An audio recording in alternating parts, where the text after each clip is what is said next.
آج کسی صاحب کا فون آیا کہ ہماری والدہ کا معمول رہا ہے اس رات کو دیگیں پکا کے تقسیم کرنے کا. اب والدہ مرحومہ دنیا سے چلی گئی, اب ہم چاہتے ہیں. میں نے کہا نہیں پکائیں. کہہ رہے کیا دیگ پکانے میں لوگوں کو, غریبوں کو کھانے کھلانے میں کیا حرج ہے, اس میں کون سی پابندی ہے؟ میں نے کہا پھر آج کھلا دیں, کل کھلا دیں, کیا خیال ہے؟ لوگ یہ بھی کہتے ہیں کہ بھئی آپ صدقات و خیرات سے کیوں روک رہے ہو لوگوں کو؟ بھائی صدقات و خیرات, جیسے لوگ کہتے ہیں نا بکرے کے صدقے میں کیا خرابی ہے. ابھی پھر کوئی صاحب مجھ سے الجھ گئے کہ آپ کیوں کہتے ہو صدقے کا بکرا بدعت ہے؟ اگر کوئی بکرا کھلا رہا ہے تو کیا خرابی ہے؟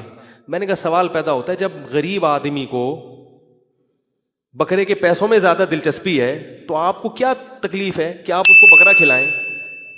اس کا مطلب آپ بکرے کو کیا سمجھ رہے ہو؟ الگ سے کوئی فضیلت سمجھ رہے ہو بکرے میں. تو شریعت میں جس چیز کی الگ سے کوئی فضیلت نہ ہو اس کو الگ سے پروٹوکول دینا یہ بدعت ہے یا نہیں ہے؟ غریب آدمی کو کہہ رہے ہیں یار 20,000 کا بکرا لے کے دے دیا تم نے مجھے, تو مجھے 20,000 روپے دے دیتے.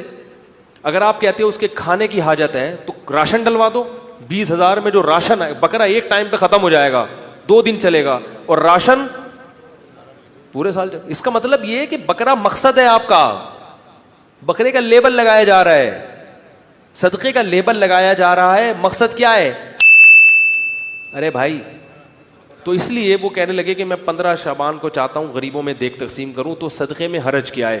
میں نے کہا بالکل کوئی حرج نہیں ہے, لہذا کل دیگ آپ تقسیم کر دیں. اگر آج لیٹ ہو گئے تو کل کر دیں. کہہ رہے نہیں کل نہیں, میں 15 کو کروں گا.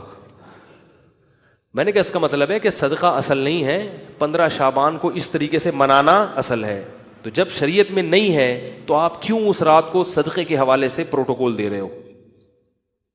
جب نہیں ہے اس میں, کسی صحابی نے نہیں یہ کام کیا اس رات کو دیگیں پکائی ہوں یا نہائے دھوئے ہوں یا کھانا کھلایا لوگوں کو. جو کام کرنے کا آؤ چپکے سے مسجد میں کسی کونے میں کھڑے ہو کر عبادت کرو یا اپنے گھر میں جا کے. ممکن ہے آپ کہیں کہ صدقہ بھی تو عبادت ہے, تو چپکے سے کسی غریب کو دے دو نا پیسے. کیا خیال ہے؟ جتنے پیسے دیگ میں خرچ ہوں گے تو بھئی چپکے سے کسی غریب کو جا کے دے دو. تو تہواروں میں کھلایا پلایا جاتا ہے. میں نے کہا عید کے دن کھلائیں, آپ لوگوں کو تہوار ہے, بقرعید میں کھلائیں, صحیح ہے نا, افطاری میں لوگوں کو کھلائیں, یہ کھلانے کا موقع ہے. آپ 15 شعبان کی رات کو پبلک کو جب خوب مرغن غذائیں کھلائیں گے تو وہ عبادت کے لائق, وہ مرغے کھا کے کیا کریں گے؟ ٹن ہو جائیں گے, سو جائیں گے.